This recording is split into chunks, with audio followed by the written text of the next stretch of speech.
Советская историография скрывала от нас подлинную историю нашего народа, в том числе и дату принятия чеченцами ислама. Утверждалось, что это судьбоносное для нас событие в историческом плане произошло сравнительно недавно. И сегодня имеют место разговоры о том, что якобы чеченцы приняли ислам где-то 200-300 лет тому назад. Кое-кем это преподносится как доказанный историками факт, как истина в последней инстанции. Однако это вовсе не так. Поэтому считаем своим долгом еще раз напомнить о том, что мусульманскую религию чеченцы начали исповедовать много веков назад, еще на заре ее возникновения. Многим покажется сенсационным данное заключение. Ислам проник на территорию Чечни и Дагестана спустя 100 лет после смерти великого пророка человечества Мухаммада, мир ему и благословение Аллаха. Но это не голословное заявление. Оно подкрепляется достоверными источниками, историческими трудами арабских летописцев Аль-Балазури, Ат-Табари, византийского хрониста Сибиоса, а также, что удивительно, и российскими учеными-академиками Петровским и Большаковым. Сенсационные данные о развитии ислама на территории Чечни и ее связях с исламским миром более чем 1000 лет назад, с конкретными именами и фамилиями древних чеченских алимов приведены в материалах архива Багдадской библиотеки, которые мы предлагаем сегодня в краткой форме вниманию читателей. Из чеченцев вышло немало прославленных ученых и писателей, принявших участие в распространении знаний исламских наук среди человечества, внесших выдающийся вклад в развитие мировой исламской цивилизации. Вот некоторые из них. Абу-Бакр Мухаммад ибн Амин Исмаил аш-Шишани, известный под прозвищем Великий Ключник, родился в Чечне в 904 году христианского летоисчисления. Отличался глубоким знанием мусульманского богословия. Чтобы расширить свои познания в исламских науках, он переехал в Хоросн, а после перебрался в Багдад, который в то время являлся столицей халифата. В Багдаде в те времена собирались ученые со всех концов обширного мусульманского мира. Чеченец продолжал свое обучение у этих ученых. После этого он вернулся на родину и вскоре стал общепризнанным лидером в богословских знаниях шафийского мазхаба, мусульманского правоведения, в толковании священного Корана, в знании хадисов и арабского языка.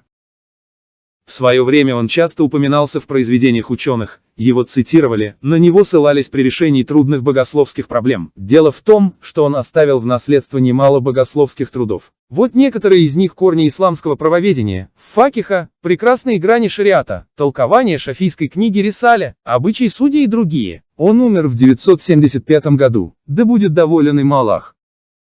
Имам Абу-Бакр Мухаммад ибн Ахмад аль-Хусайн аш-Шишани аль-Кафаль получил от своих современников почетный титул Фахрул Ислам, гордость ислама. Родился в Багдаде, в районе, где проживало много чеченцев, Муяфиркин. С 1027 года обучался у багдадских ученых, у алимов Басры, Хоросна, Куфы. В центрах богословия и литературы учители выделяли его, как лучшего, и поэтому ему было доверено преподавать в самом лучшем университете того времени, Багдадском Низаме. Он был признан самым выдающимся ученым шафийского мазхаба. Ученики, подчеркивая праведность и богобоязненность чеченца, нарекли его именем Джунайд. Он был прославленным энциклопедистом своего времени, после него остались 30 томов научных работ по 5 различным наукам. Умер в 1114 году и похоронен рядом со своим учителем Устазом Абу Исхаком. Да будет доволен им Аллах. Имам Абу-Бакр Абдурахман ибн Ахмад аль-Кафаль аль-Марвани. Его прозвали Кафаль-младший, чтобы отличить его от Кафаля-старшего, упомянутого нами в начале. Его современники, ученые и писатели, говорили о нем как о несравненном, и утверждали, что ученых, подобных ему, не было в прошлом и не может быть в будущем. Он был величайшим шейхом Ирака и Египта, у него прошли обучение многие выдающиеся шейхи и имамы. Умер в Египте в 1026 году, да будет доволен им Аллах.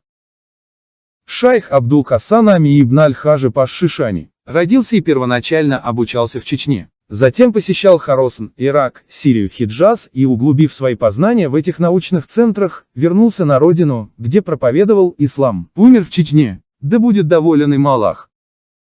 Шайх Абу Якуб Исхак ибн Ибрахим аш-Шишани. Родился в Чечне, где вырос и постиг исламские науки. Посетил Египет и остался в этой стране в качестве судьи. Написал труд под названием «Основы исламского права», который прославил его имя в мусульманском мире. Эту книгу называли Шаш-Бахаш, чеченские основы, подчеркивая чеченское происхождение ученого. Умер в Египте в 937 году. Да будет доволен им Аллах. Шайх Ахмад ибн Абдуллах ибн Мухаммад ибн Ахмад аш-Шишани. Родился и обучался наукам в Чечне. Внук ученого, о котором мы выше упоминали, Абу-Бакра Мухаммада аш-Шишани. Был преподавателем Багдадского университета Низами. Умер в 1180 году. Да будет доволен им Аллах. Шайх Абдул-Махасин Мухаммад ибн Юсуф ибн Абдул-Касим аш-Шишани. Жил в Багдаде, прославленный поэт. Шайх Умар ибн Ахмата аль-Хусейна аш-Шишани. Родной брат имама Абу-Бакара Мухаммада аш-Шишани, гордость ислама. Умер в 1155 году. Шайх Абдуллах ибн Мухаммад ибн Ахмад аш-Шишани. Родился в Чечне в 1088 году. Умер в Багдаде в 1135 году и похоронен рядом со своим отцом. Шайх аль-Хафиз Абу Сайт аль-Хайсам ибн Кулайб аш-Шишани. Учился у знаменитых ученых своего времени и впоследствии сам был учителем прославленных знатоков ислама. Сохранился его труд под названием Аль-Муснад. Умер в 946 году. Да будет доволен им Аллах.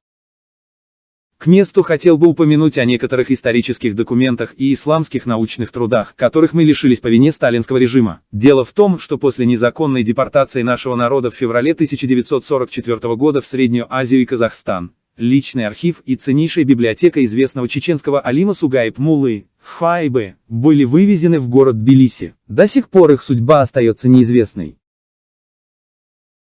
Сделать все возможное для возвращения архива и библиотеки Сугайб Муллы, являющихся, по свидетельству знавших его людей, бесценной сокровищницей знаний по мусульманской религии и нашей истории, в Чеченскую Республику, долг каждого чеченца, истинного мусульманина. Да поможет нам Аллах в этом святом деле. Не забудьте поделиться этим видео и подписаться на канал.